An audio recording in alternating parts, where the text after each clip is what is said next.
video guys, tuturuan ko kayo kung paano magpabuhay ng apoy sa gitna ng gubat sa pamamagitan ng isang palitong ito. Tara, samahan nyo ako. Oo nga pala, kailangan nyo balutan to ng papel para hindi siya lamigin. Tape nyo na rin. Of course guys, isa tayong professional. Hindi natin kakailanganin to. So ito lang ito. So gagantuin lang natin men.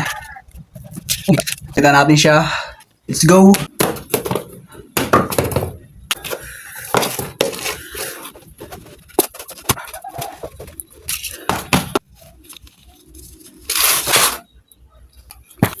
Ngayon, okay na ang lahat.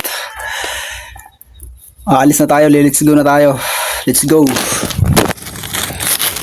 So bali nandito na tayo ngayon guys sa gubat. Time is already 6 p.m. Itong ituturo sa inyo guys is natutunan ko lang to nung Boy Scout pa ako. So 8 years old. So mga 11 years ago na itong natutunan ko. So ituturo ko sa inyo.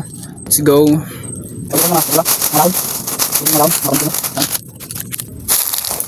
Pang survival nyo, kukunin nyo na to. So na, natin. Magbubuka natin apoy. So, nilalang natin. Diba, guys? Napaka simple. Thank you for watching.